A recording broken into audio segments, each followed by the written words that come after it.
Hello, everybody, and thank you for joining us this afternoon for a presentation on continuous simulation modeling using EPA SWMM in Colorado. I'm Andrew Earls, and my co-presenter, Katie Knight, who's here with me today, will walk you through a lot of the technical details of this presentation.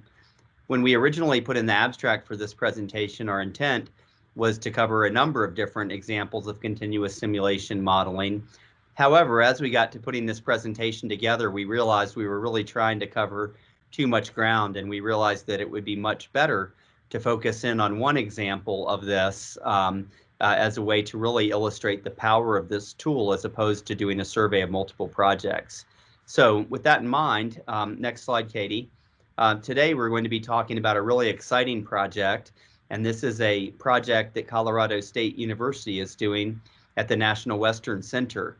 And as a part of the redevelopment of the National Western Center, CSU is building a building called the Hydro Building, which is dedicated to a lot of research related to water. And Katie and I have been doing some work on that project related to water harvesting that Katie will tell you about today. But to just give you a general overview for the presentation, I'll cover a couple of slides on background and then turn it over to Katie. Katie will then provide some additional information and explain why we chose continuous simulation modeling and why a continuous simulation modeling approach is very useful, especially for water harvesting, but also more generally for green infrastructure. And then finally, we'll talk about some of the specific challenges that we had with continuous simulation on this project, and Katie will go through some of those. But before we get into the details, I wanted to make a few acknowledgments. First of all, this whole project is really being driven by Colorado State University under the leadership of Jocelyn Hiddle, and Jocelyn is really managing a whole design team. We are just one very small part of a very big project that's being run by a lot of people who are real experts in what they're doing. And so we're grateful to be a part of that team. And we would also like to thank Barb Chong-Tua at the Mile High Flood District for supporting this work, and also Muller Engineering Company for collaborating with us on this. Next slide, please. So to give you just a little bit of background, this is a rendering of the backyard of the Hydro Building. So this view would be kind of from a bird flying over the South Platte River, looking to the east at the Hydro Building.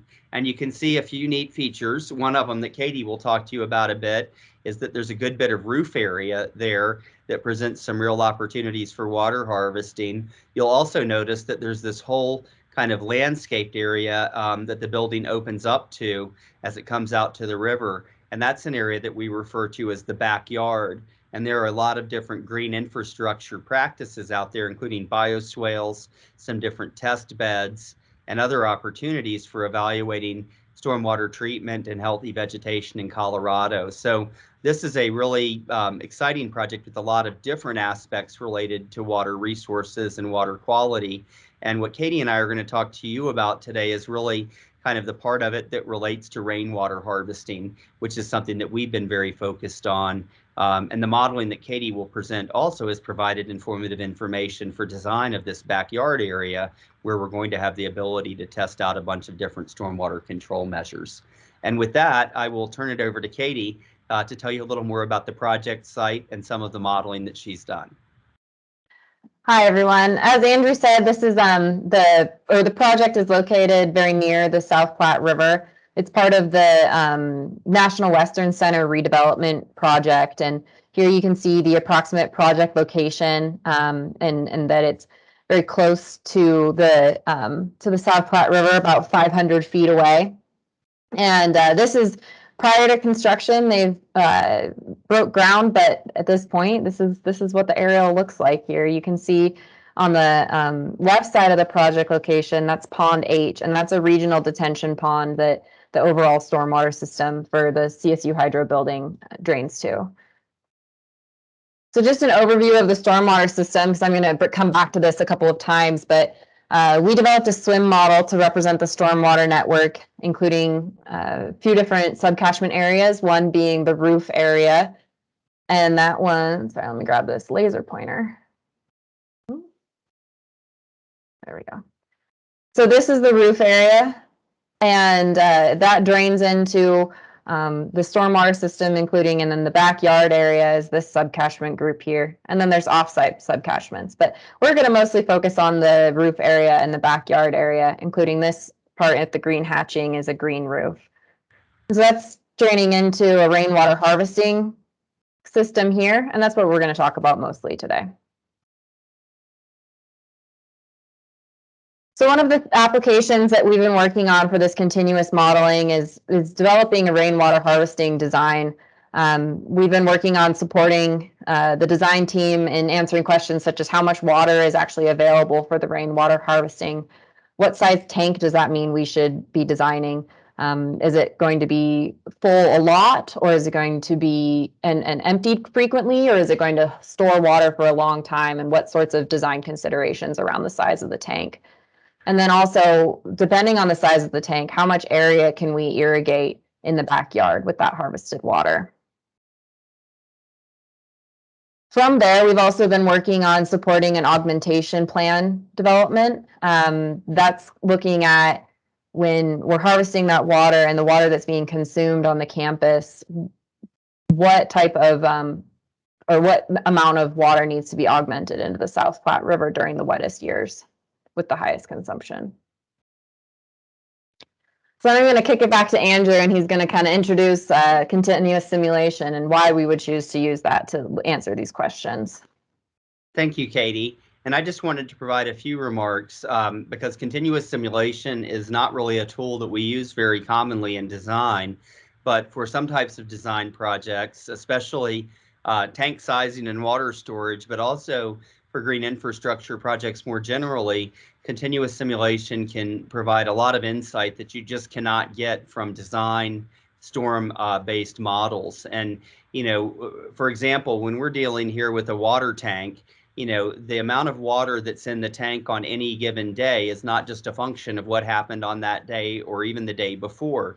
It's probably going to be a function of rain that's happened over the past month, a function of water usage that has happened during periods when there are dry times, when there's no rain, and water usage in the laboratory. And so when we're dealing with a situation like that, there's really no way around it but continuous simulation, because a lot of the most important things that are happening that drive our system, like the irrigation and the evapotranspiration that are not happening on the time scale of a storm event. They're happening during drier times of the year. And then the other reason to use continuous simulation model is that it really gives us the ability to look at these things with a statistical basis. So in other words, you know, an event-based model will give us the storm hydrograph input is this and the storm hydrograph output is this, and we can analyze those. But when we do continuous simulation, especially over a period of like 63 years, we are generating thousands of hydrographs, or at least hundreds of them. And really, we can then generate statistics on those to find out what's happening in different types of years, what happens in a dry year, what happens in an average year, what happens in a wet year, how does the antecedent moisture play into the runoff response, and how much water's in the tank. And so when you're analyzing tanks in particular, but also any sort of runoff reduction measures that are really trying to shift that water balance back closer to an undeveloped state, running a continuous simulation model can provide a lot of insight in terms of the water budget and the water balance that you just won't get from event-based models. And with that, I'll send it back over to Katie so that she can walk us through how we applied that on the National Western Center. So as Andrew said, we can look at both the continuous simulation in terms of groups of annual precipitation or daily precipitation or even monthly, but then we can also look at specific rainfall events. And so I'm showing you the histogram of the 63-year period and the rainfall events that we pulled out from there. You can define the events in different ways, but these ones were defined based on a 6-hour storm separation, with the shortest rainfall interval being 1 hour and an event threshold of 0.1 inches per hour. And I really bring this up so that we can look at how we would compare an event pulled from continuous simulation to a CUHP event of a very similar size. So here we're looking at a CUHP event for 2 years and with the same duration. and very similar rainfall totals, 0.99 versus 1 inch. These are two events that I pulled from the continuous simulation. And here we can see that even though the rainfall total is very similar, we're getting different results for the total runoff as well as the losses. And this gives us an idea of really how important that antecedent condition is when you're looking at these events, and especially for when we're looking at green infrastructure, where the performance of those facilities is really driven by the storage and the ET available at a given time when the rainfall occurs. So another reason that we might want to do continuous simulation, and which we haven't been able to do for this project at this time because of the availability of observational data, but could be a really great way to, or a great benefit of continuous modeling to really increase their confidence in the model and your ability to extrapolate results to say, okay, if this is a wet year, what are we going to expect? And so with continuous simulation, you can use observational data, say from a stream gauge, a USGS stream gauge, or from monitoring data that's been set up specifically for a project. And this poses its own challenges because, one, you might not have a stream gauge very close to your project, or the watershed size you're looking at might be very small in comparison to the watershed size at that stream gauge. But this is an option with continuous simulation, and something to consider if that data is available to you. So for this project, we had about a 63-year period of record, and Andrew had developed this data set for a previous project, but in the same area, and the gauge data was appropriate to use for this project as well. And so they had taken time for a prior project to really make sure that that data was continuous and had high quality, and the period of record is adequate to really look at statistics, and that basically that there were no gaps in that data that are going to cause issues as we're looking at continuous simulation. So that's a key point for doing continuous simulation, is that your input data needs to be high quality, and that can pose a challenge.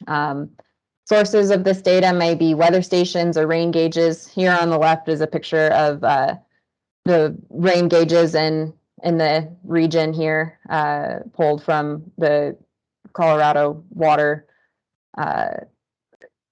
data. And then we might, when we're looking at especially older sources of rainfall data, there may be different methods for how that water was, or that value was collected. And so there are considerations for, is this period of record, am I stretching too far back that I can't actually trust the value or the quality of that data that I'm looking at in the past? So I'm just going to comment a little bit about methods that you might use to fill in gaps. There's not a tried and true way of doing this. It really takes some consideration and understanding of your data. So the first part is to identify your data gaps. Then the next is to figure out the best way to fill the data.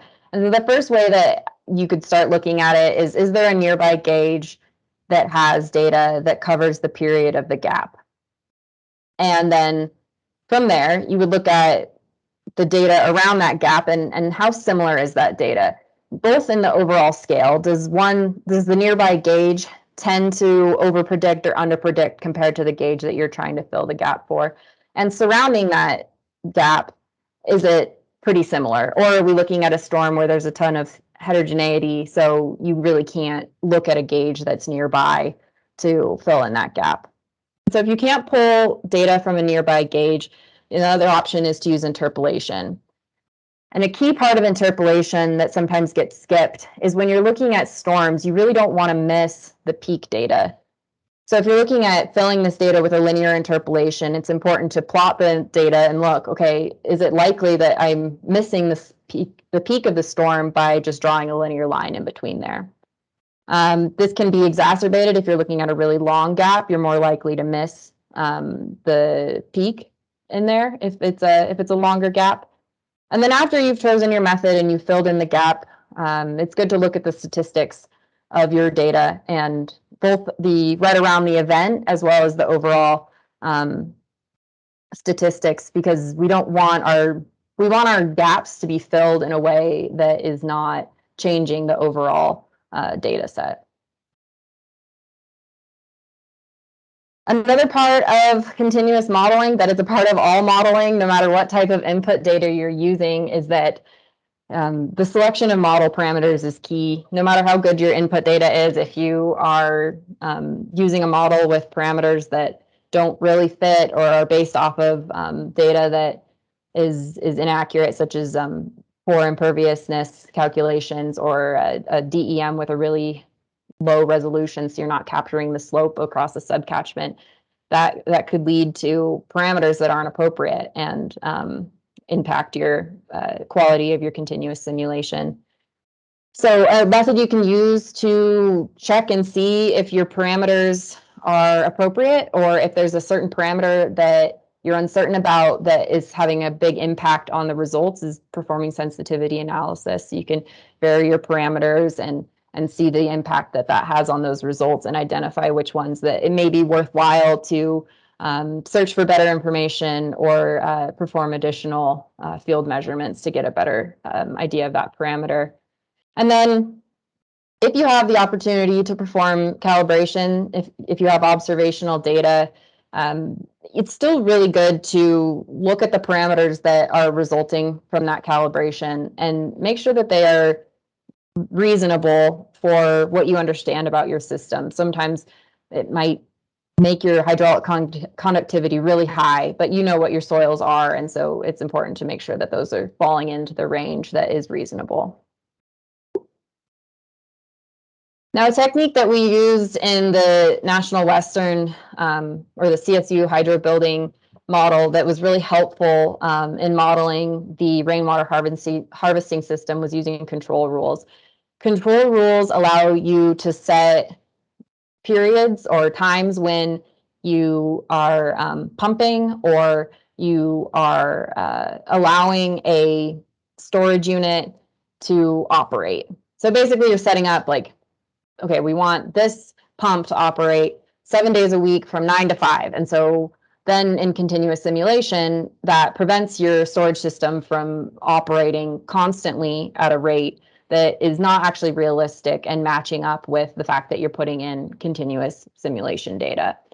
So, for example, for the high bay laboratory, which is here, and then the rainwater harvesting system, we have a 2-tank system, and the high bay is pulling water out of the 1,000-gallon tank that's there 7 days a week from 9 to 5. We assume that it's happening during work time. And then the overflow from that is going into the rainwater harvesting tank. And now we've set a irrigation rate that is once per week during the season when we know that we need to be irrigating in the backyard. So these control rules allow us to set this up, and it can be really useful in continuous simulation. The final thing is choosing when to use post-processing analysis instead of using or putting some type of analysis straight into the model. In the case with this ET, we wanted to look at how much area we could irrigate with the rainwater harvesting. And in order to calculate the ET, we would have had to include a groundwater module and perform additional analysis, when actually was a lot easier to just take the output from the SWMM model and analyze it in Excel. And so knowing when to perform analysis outside of your model is really key to really saving yourself a lot of time in the end at continuous simulation. So now I'm going to talk a little bit more about how we actually applied the continuous modeling to the CSU hydro building and what types of results we got.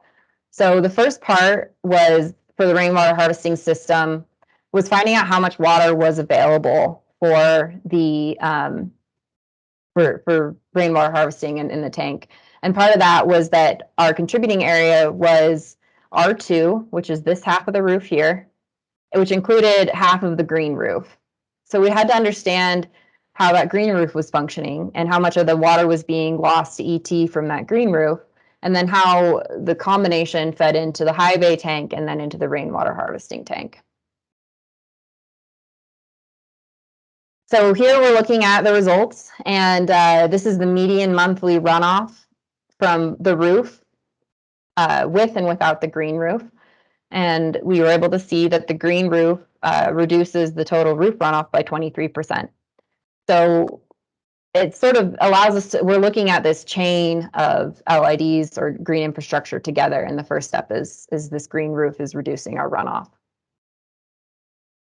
And then the next part, as Andrew mentioned, is that continuous simulation is not always used in sizing, doing design and sizing tanks and these types of facilities. And so what we did is we ran a large number of scenarios to really try and hone in on what was the appropriate size, contributing area, irrigation rate, to really maximize our system and optimize how much of the area we could irrigate in the backyard, while also balancing that, you know, this is a tank that's going to be in a space that is hopefully going to have a lot of people walking around, and we want it to look nice, and we don't want to have just a giant tank sitting out there. So how do we balance design goals that are both aesthetics and creating this irrigation and using this water in a reuse way? Part of that was looking at how much of the tank ends up overflowing. In optimizing the size, often we have these storms that are very large, and they might happen in quick succession. And so we're actually going to lose a lot of the water that's available to be harvested to overflows. So that was working with the design team to find out, okay, if that water is overflowing, where can we put it so that it's going to benefit the system and still be, instead of just going straight into the subsurface stormwater network. So in the end, we've decided, or we've worked with the team, and they've decided that it's going to work well to route these overflows into a bioswale, so to continue on with that green infrastructure chain.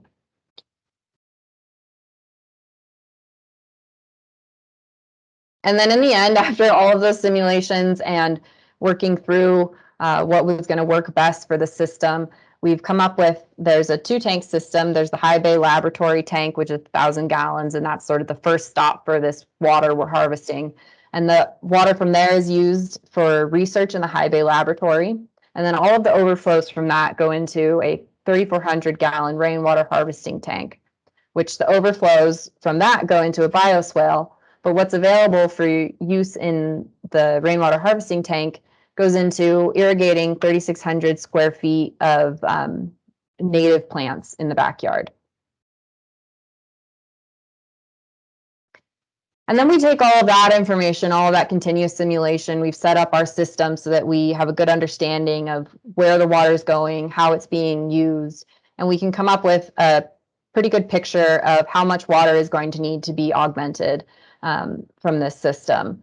So here we're looking at the 3 different sources of depletions that we identified in the backyard. The first being the rainwater harvesting system, the second being green roof evapotranspiration, and then the third being an underground runoff storage tank, which I haven't mentioned before, but is another part of the research that they're going to be doing at the CSU campus. So then we look at this picture or this graph, and you can see the total depletion peaks out in May and decreases in a pretty typical fashion, what we would expect in Colorado. And we're able to, using continuous modeling, you look at these ranges. These bars represent the wet being the top of the bar, or wet years being the top of the bar, dry years being the bottom, and the average years being the main bar. And so we can see that there's quite a range of depletions that we might expect in a wet year compared to a dry year. And this is information that we might not have been able to see had we not been using continuous modeling. Andrew, I'm going to kick it over to you to go through our conclusions today.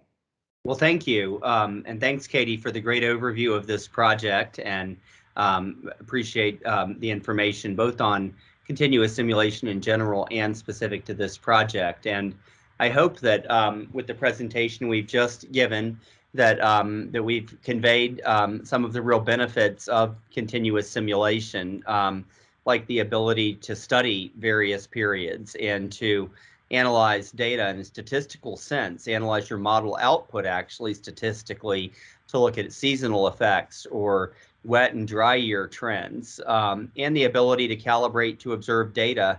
And I think that's one thing Katie and I are so excited about out here at the National Western Center is that we've been working with the design team to talk about different types of monitoring equipment to put out on the site. So hopefully, maybe 5 years from now, Katie can give you another presentation to tell you about the calibrated rainwater harvested model for a National Western Center. But those are, certainly really big benefits. And I hope that we'll see application of this more and more for evaluation of green infrastructure, because again, many of the benefits related to runoff reduction, evapotranspiration, and things are just things you cannot get out of an event-based model. Now, of course, any good tool doesn't come without its price, and you have to have really good data to be able to do this.